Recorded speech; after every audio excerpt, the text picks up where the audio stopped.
secara fakta memang tidak bisa dipisahkan antara Wanayasa dengan yang namanya Deddy Mulyadi. Bahkan ini situ ini Pak Hasan, ini kan ada pagar nih. Kalau tidak salah ini tahun 2010 ditata sedemikian rupa ya, kemudian juga batas mana darat, mana wilayah perairan itu sekarang semakin jelas. Itu zaman beliau jadi bupati. Bahkan ada arus listrik ya, jalur listrik ke sana itu zaman beliau jadi wakil bupati. Oh gitu. Jadi kalau misalkan ada campur tangan pada saat beliau berkuasa ya memang itu faktanya seperti itu.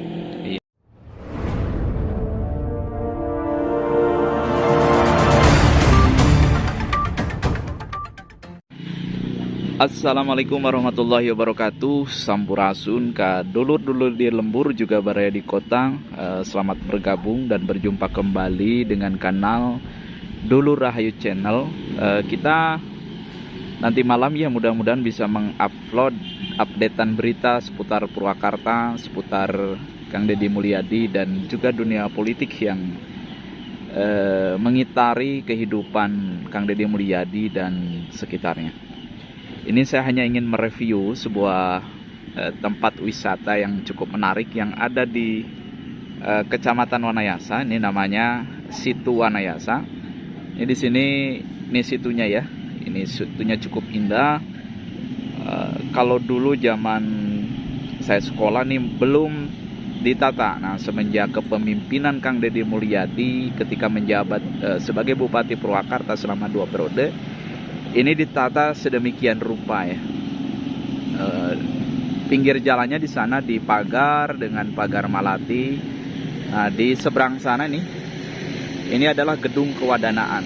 Dulu itu yang disebut dengan gedung kewadanaan itu adalah sebuah pemerintahan di level lebih tinggi di tingkat kecamatan, tapi juga di bawah kabupaten. Itu disebut kewadanaan. Kayak sekarang kalau antara provinsi dan kabupaten itu keresidenan atau disebut dengan Bakorwil. Di Purwakarta memang asal usul Kabupaten Purwakarta Karawang itu dari sini, dari Wanayasa. Ini ada di sekitar Wanayasa. Kemudian ini ada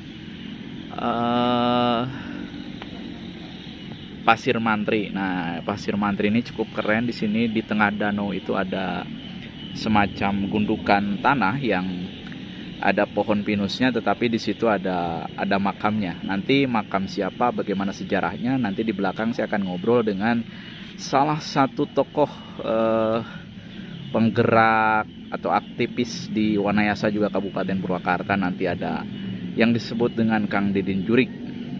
Nah, kita di Situ Wanayasa ini bisa nongkrong. Ini ada salah satu kafe. Dulu di sini hanya ada rumah makan Ibu Hajah Ida ya. Beliau adalah anggota DPRD Kabupaten Purwakarta dari Partai Golkar. Dulu hanya satu di sana tuh, di sebelah timur.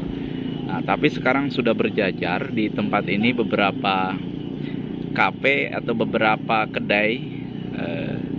Bahkan di ujung sana di timur dulu ada kedai kafe Bang Haji. Nah, sekarang udah nggak ada nih. Kalau Bang Hajinya masih ada sekarang. Ini kalau sore hari ini banyak juga yang mancing-mancing seperti ini. Kita keren. Mencari ikan, mencari nila, mencari benter dan lain-lain. Ini seru di seputar sini ya. Karena kalau di depan itu sudah diternak, dikasih ikan yang banyak oleh dulu di zaman Kang Deddy Mulyadi, dan nggak boleh dipancing supaya beranak pinak, supaya banyak. Tetapi kadang kalau malam hari itu tetap saja masyarakat banyak yang mancing sambil nongkrong. Nah, di sana di sebelah barat itu berjajar warung-warung sate khas ya. Jadi sate Marangi salah satu khas dari Wanayasa Kabupaten Purwakarta yang terkenal dari kambing. Itu makanan yang favorit dan enak dan cukup populer sampai mancanegara itu. Kemudian di area situ ini juga bisa main ada dulu sepeda air lah. Memang ini cukup dalam, kata ada juga yang mengiringinya cerita-cerita mistik dan lain-lain di sini ya. Pokoknya ini ada dalamnya, sangat dalam sekali, ada ikan yang punya anting dan lain-lain lah. Cerita-cerita yang masuk ke dalam kategori misteri juga ada di sini. Ini adalah salah satu, saya berdiri ini adalah Cafe Sisi Situ. Ini kedai kopi Sisi Situ. Ini kedainya. Nah, di sini kita bisa memesan kopi, kemudian aneka minuman juga makanan ya. Kopi-kopinya juga kopi-kopi Arabica, Robusta atau blend lah dengan berbagai macam racikan dan metode seduh. Sehingga kawan-kawan yang biasa ngopi di kafe-kafe di kota juga ini tidak kalah ciamik ya. Karena sesungguhnya kita semua kalau cari tempat ngopi itu yang cozy ya, yang yang eksotik gitu.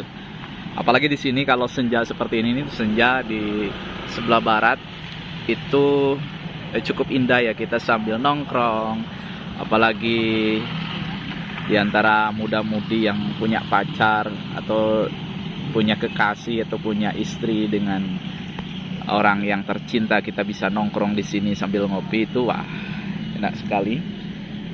Kemudian kalau kita lihat ke arah timur, memang debit air karena kita musim kemarau sehingga ini memang airnya surut ya. Jadi beberapa spot di area situ Wanayasa ini tidak terairi.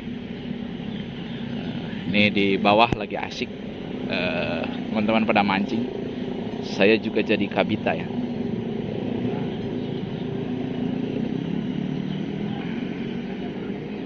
Nih ada bendera merah putih. Kemudian nanti kita akan bincang ya sekali lagi bahwa ini di sejarahnya apa yang ada di Pasir Mantri yang terkenal ini.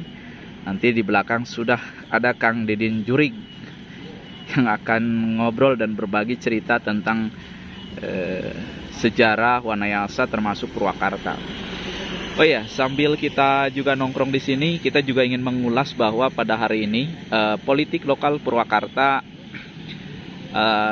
PJ Bupati Purwakarta itu sudah dilantik ya di Gedung Sate, Pak Beni Irwan.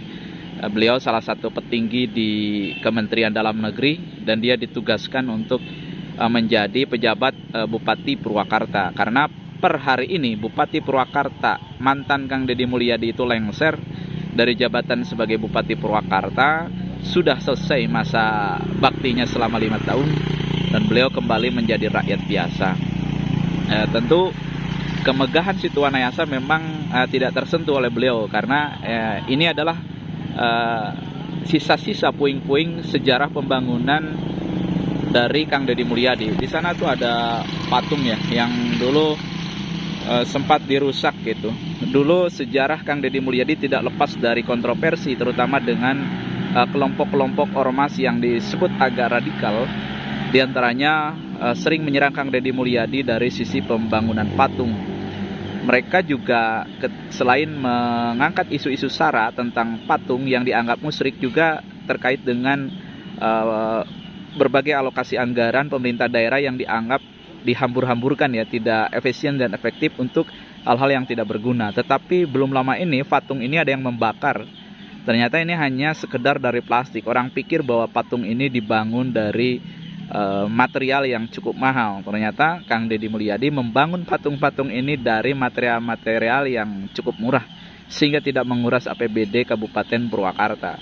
Dan itu berbanding bagaimana Kang Deddy Mulyadi mendesain tata kota, tata desa ini dengan arsitektur yang khas dan unik dan punya karakter ya di Purwakarta. Salah satunya pagarnya pagar Malati, kemudian catnya juga tidak terlalu pelangi ya, cuman 2 warna yang dipakai adalah hitam putih. Dan kemudian dari sisi arsitektural bangunan, ini seperti yang terlihat di depan ini gedung kewadanaan itu dengan memakai sistem bentuk bangunan julang ngapak, dan khas itu adalah bangunan-bangunan dari Sunda kuno yang kemudian diadopsi, dimulai kemudian di-up kembali oleh beliau sebagai sebuah kearifan lokal ya. Bagaimana orang Sunda hari ini bisa belajar dari masa lalu tentang apa yang terjadi dalam peradaban di masa kuno, di masa terdahulu, sehingga kemudian spirit itu tidak boleh hilang dari generasi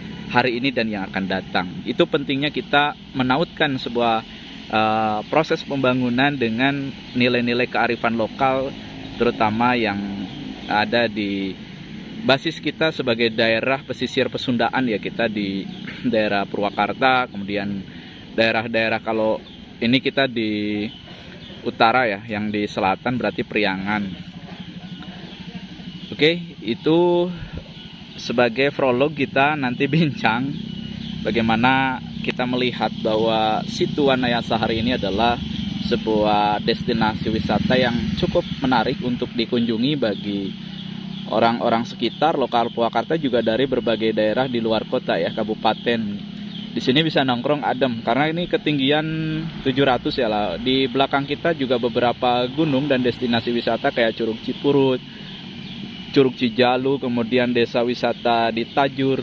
Ada banyak spot lokasi yang tidak jauh dari tempat ini ya, sehingga kalau orang datang ke Wanayasa itu tidak mubazir, mereka bisa secara paralel bisa ikut datang ke tempat-tempat wisata yang ada di sekitar Wanayasa. Bahkan ke arah timur ini ada Cibulakan, ada air yang cukup besar, debitnya cukup besar, dan ini salah satunya mengaliri untuk saluran irigasi ini ya. Nanti dari sini juga dialirkan ke beberapa daerah yang ada di sebelah barat dan sebelah selatan atau sebelah utara ya. Itu ada pintunya tuh, pintu pengaturan air. Nah, situ dulu dibangun di masa pemerintahan kolonial salah satunya untuk menampung air, untuk membagi air dan lain-lain dalam rangka irigasi pertanian. Kemudian di masa era modern dimanfaatkan oleh para pemerintahan, kepala daerah dan lain-lain menjadi spot-spot wisata yang juga tidak kalah bisa meningkatkan roda ekonomi ya di tempat-tempat seperti ini. Ini buktinya aja. Di sini banyak biasanya kalau weekend nongkrong, banyak yang nongkrong, yang ngopi. Nah, di sini di kedai situ sisi Situ Wanayasa. Nanti kan kita tanya Kang Didin Jurig. Ini kita belum 15 menit ya. Jadi masih prolog. Prolognya cukup lama. Lumayan durasi.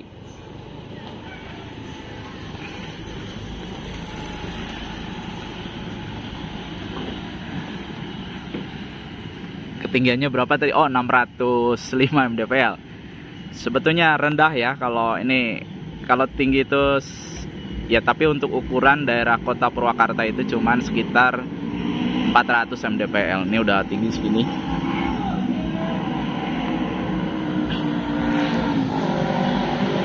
Banyak motor berlalu lalang. Teman-teman, ini ya sekali lagi saya balik bahwa ini adalah warisan atau legacy yang ditinggalkan oleh Kang Deddy Mulyadi. Selain beberapa bangunan bersejarah di Purwakarta, juga Taman Sri Baduga ya, Taman Air Mancur Sri Baduga yang ada di Purwakarta. Ini juga yang tak kalah menarik karena ini berkaitan dengan sejarah bagaimana Kabupaten Purwakarta ini berdiri, bagaimana Kabupaten Karawang ini berdiri. Ini dimulai dari Wanayasa. Ini dari sini sejarahnya. Maka setiap bulan Agustus itu kadang suka ada kegiatan yang disebut Napak Tilas, sebagaimana dulu perjalanan terbentuknya Kabupaten Purwakarta ini diawali dengan adanya Wanayasa. Ini sekarang menjadi sebuah kecamatan dan sudah dibagi dua ya, kecamatannya menjadi Wanayasa dan Kecamatan Kirapedes. Nah, ini udah rame, ini udah apa ya, bangunan-bangunan udah banyak ke sana. Ini udah asik lah sebetulnya. Ini sejarah situ yang direnov oleh Kang Deddy Mulyadi untuk membangun Purwakarta Istimewa ya. Oke.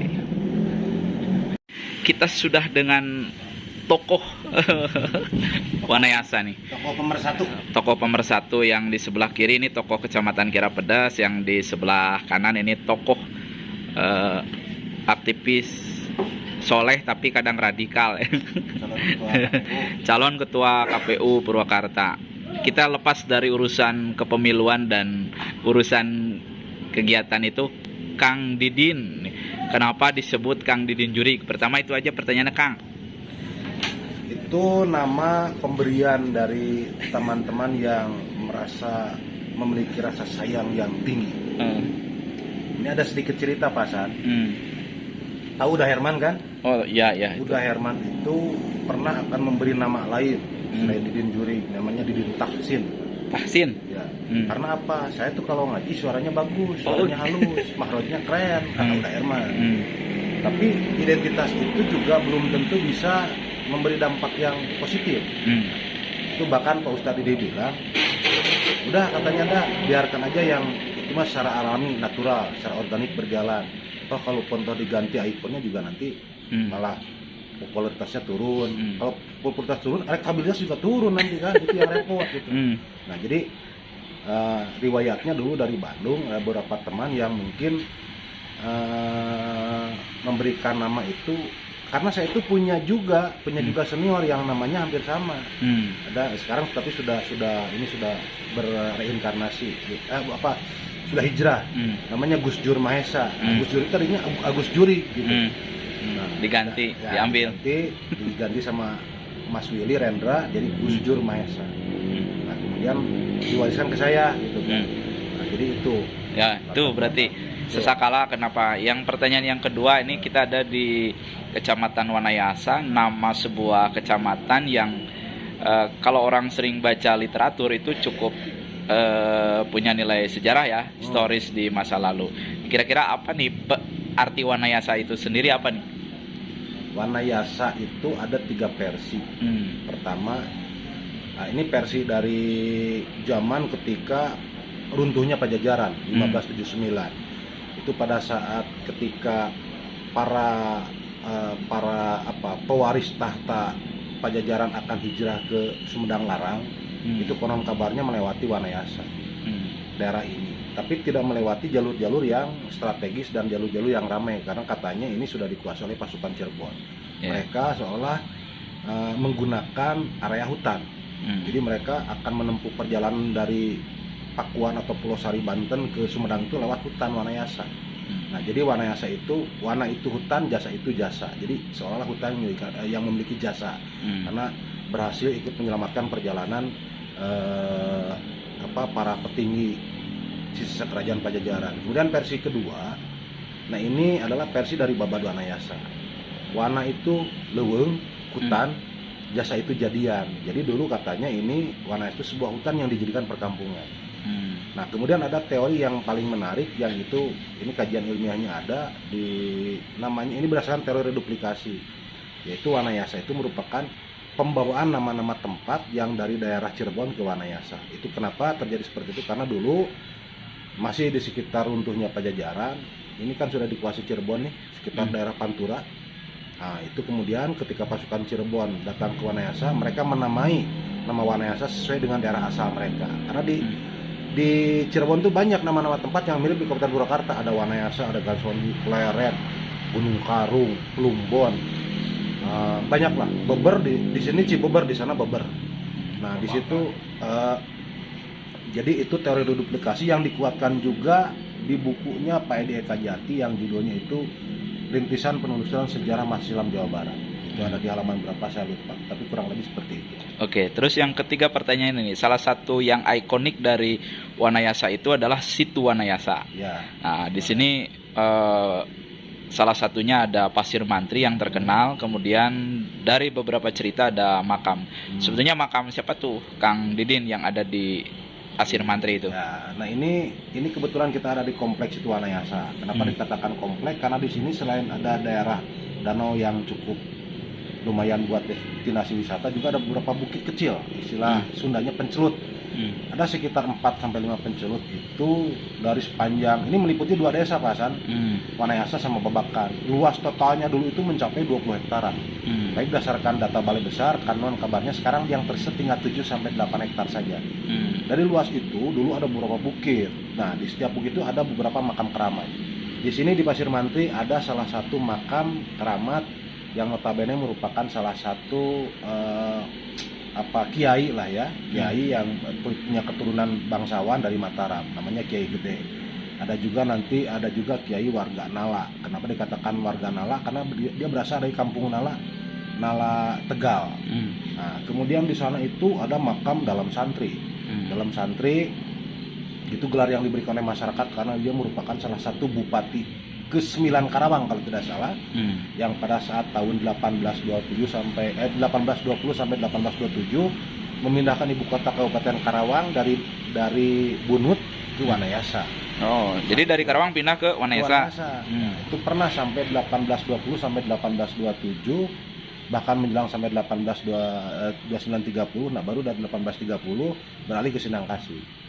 Gitu. Nah, itu ini ada di sana ada makam Jagasatru. Jagasatru itu kalau sekarang di level kekuasaan pusat kurang lebih semacam Panglima TNI lah. Oh, Panglima TNI-nya. Nah, nama Jagasatru itu sendiri juga saya duga kuat dugaan saya itu berasal dari nama gelar petinggi kerajaan Cirebon.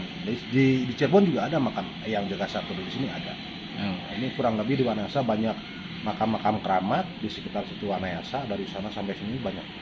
Oke, yang keempat pertanyaannya, di sebelah utara itu ada gedung yang sering digunakan berbagai kegiatan kemasyarakatan, disebutnya gedung kewadanaan. Ya. Apa tuh makna gedung kewadanaan?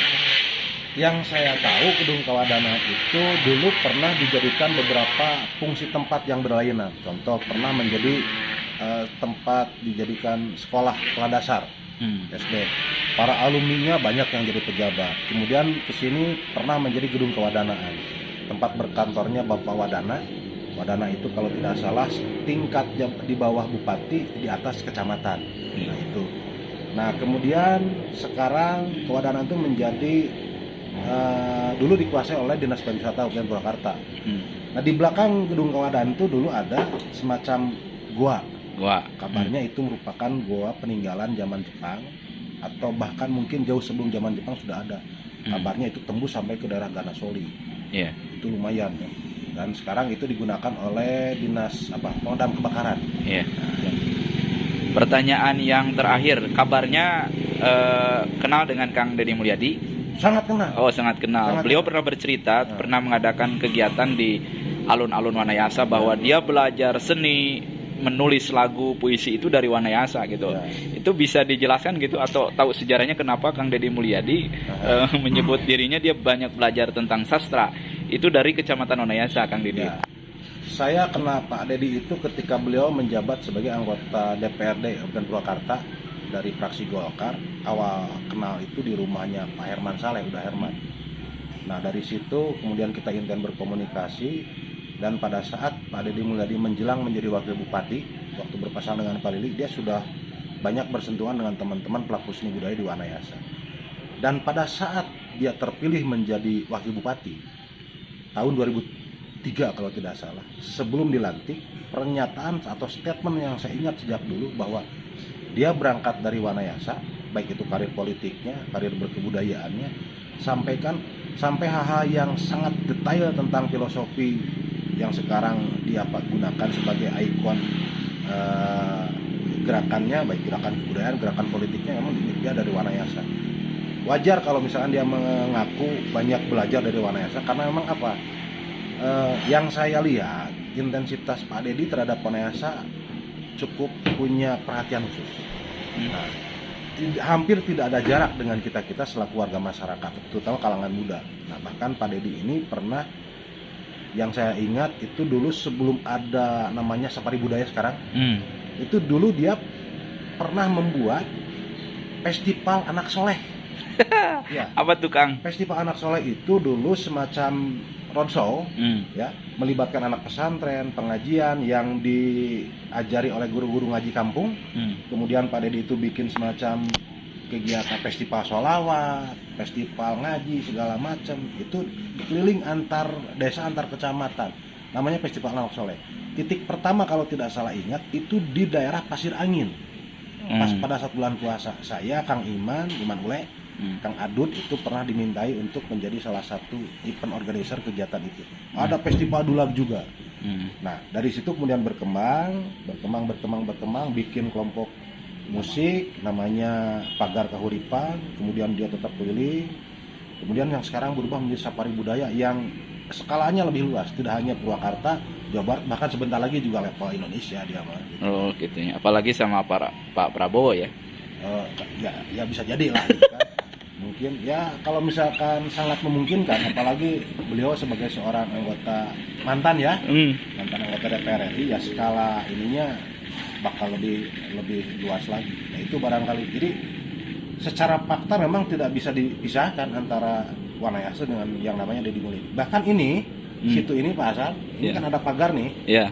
Kalau tidak salah ini tahun 2010 ditata sedemikian rupa, ya. Kemudian juga batas mana darat, mana wilayah perairan itu sekarang semakin jelas. Itu zaman beliau jadi bupati. Bahkan ada arus listrik, ya, jalur listrik ke sana itu zaman beliau jadi wakil bupati. Oh gitu. Jadi kalau misalkan ada campur tangan pada saat beliau berkuasa, ya memang itu faktanya seperti itu. Iya. Nah ini juga di sini ada patung, cuman patung itu kenapa lenyap saya kurang tahu. Ada yang membakar? Iya. Kenapa itu ada yang nuding ke saya? Oh gitu. Iya. Padahal saya emang nggak membakar, cuma nyuruh doang gitu. Biar jadi ada patung lagi. Nah itu jadi ada beberapa ikon penting yang pernah dia buat di Wanayasa. Ada sekarang itu di alun-alun ada taman. Banyak sebetulnya. Nah kalau misalkan dikasih satu periode lagi menjabat Bupati Purwakarta dulu, mungkin akan lebih dari seperti sekarang. Iya. Infrastruktur memang saya harus akui luar biasa, meskipun saya pernah jadi oposisinya gitu. Oh gitu. Ya. Tapi objektif lah jadi oposisi. Kenapa jadi oposisi? Karena rasa sayang saya terlalu tinggi kepada dia. Gitu. Kalau jadi koalisi bahaya. Rasa sayang tidak kelihatan. Gitu. Terima kasih Kang ya. Ya, assalamualaikum. Siap Kang, hatur nuhun.